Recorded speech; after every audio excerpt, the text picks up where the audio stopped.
چرته هم داسې په یو ملک کې نه دي شوي چې د یو ترقیاتي پراجکټ دپاره کوم خلک بېروزګاره شوي دي هغوی ته د هغې په بدل کې روزګار نه دی ورکړی شوی.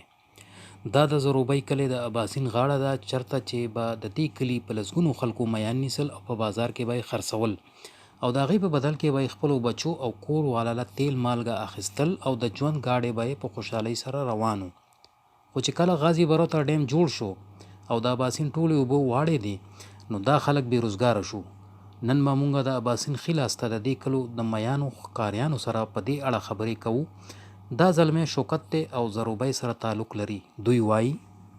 2000 نه مخکې کله چې دا توربیله ډیم باندې دا بروته سکیم نو شروع شوی دلته به اوبه به یې دی زموږ ډېر ښایسته روزګار روان و.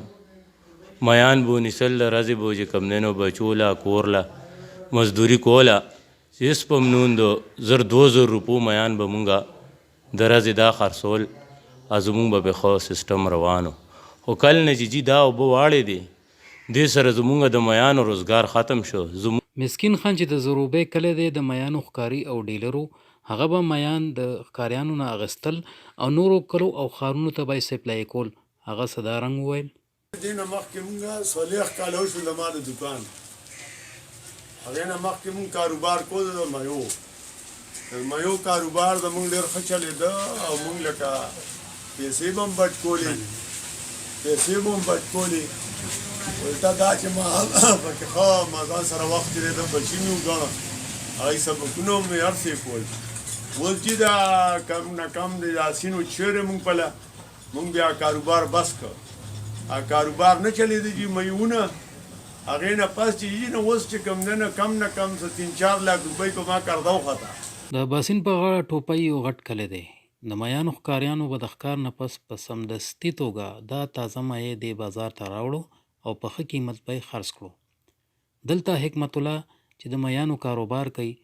هغوی سره میلاو شو. هغه صدارنګ وویل او وایي چې دلته اوس موږ له د پنجاب د فارم مهې راځي او خدای ته به پته وي چې د اباسین مهې څوک نیسي او چرته خرڅېږي. 10 منه به هم راغی 20 منه به هم راغی 4-5 منه به هم راغی دغسې به ښکاریانو راوړي چې مونږ له راځي د پنډیل پنجاب نه دا مهې خو دې هېڅ پته نه دی خدای ته به پته. د اباسین په غاړه ټوپۍ مرغوز نه پس زیده کلی راځي. دې کلي کې یو لوی او کاروباري لحاظ سره یو ګرم بازار هم موجود دی او په دغه بازار کې د مچلي چوک په نوم یو چوک هم مشهور دی. دلته به د اباسین نه نیول شوی میانو کاروبار کېده او د صوبې لرې پرتو علاقو ته به د دې ځای نه مهې تلو تر دې چې کراچۍ او سوات ته هم دلته نه د اباسین مهې سپلای کېدو. دې چوک کې د مهي کاروبار سره د ډیرو خلکو روزګار تړلی و. د غازي بروته ډیم نه پس دلته خو د اباسین مهې نه راځي خو یو دوکان اوس هم شته چې د پنډۍ نه راغلي مهې خرڅوي. دې چوک کې د غوښې کاروبار سره وابسته یو قصاب خان زمان راته ووی دا جی په دې باندې ختم شو چې زمونږ په دې سیند کې به اوبه وي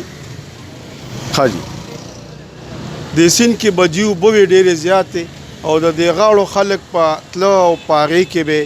ښکارونه کول او ځان له به میان نیسل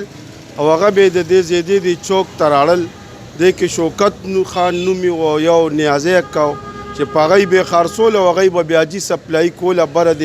سوات علاقو ته دې ته او میان به جي په دغه طریقه باندې خرڅېدل. د خلکو پکې جي ډېر روزګار و د عاجزانو خلکو چې چا به له 7 کیلو یا 20 کیلو میان ونیسل هغې ته به پیسې میلاو شوې او هغې به پې خپلو بچو له جي څه پاوړه یا هر څه چې وو هغه به یې پې وکړه. باقي دا یو ښکلا وه دې ته به جي ډېر خلک راتله سیلونو له به راتله مزېدارو له به راتله د دې اوبو په نه وجه باندې جي دې دا غریب خلک چې کم دی نو دا له دغې نه محرومه شو او هغه هغه روزګارونه او هغه کارونه جي په دغې باندې خراب شو. په دې میانو مشهورو دې ته به جي کم از کم د ورځې 50-60 منه میان د ښکاریانو راړل او په دې شوکت خان او په نیازي اکا به یې خرڅول او دی به بیا جي دا سوات علاقو ته دغه بره غرونو علاقو ته بیا په پروډکشنو کې سپلای کول او وړل به دا د غازي نه راوالي جي دا در جهانګیري پورې دا سوره حلقه چې وه بلکې په دې کې چې دا سوره خلکو د لچیمار دی به رامیان نیسل د زرګونو خلکو د دی په دې کې جي روزګار لګېدلی او هغه میان به یې خرڅول او خپلو بچو له به یې جي رزق پیدا کو. یو متل دی چې پلانکی شی د مار خپې شوې. د مار خپې نه وي نو مطلب دا چې دا سیز نه میلاویږي. همدغه حال د اباسین د مهی دی چې نن سبا چرته هم نه میلاویږي. د اباسین په غاړه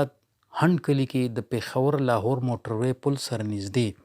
یو هوټل والا راته وویل چې مونږ په خپل هوټل کې ګاهکانو له د پنجاب نه راغلی مهی پخوو. مونږ له خو مهی چې مونږ خپله د منډایي نه هم راوړو، پنډۍ نه هم راوړو، اسنمدال نه هم راوړو او زمونږ خپل ټس ښکاریان دي چې هغې مونږ له د ورځې 20-30 کیلو 40 کیلو داسې مهی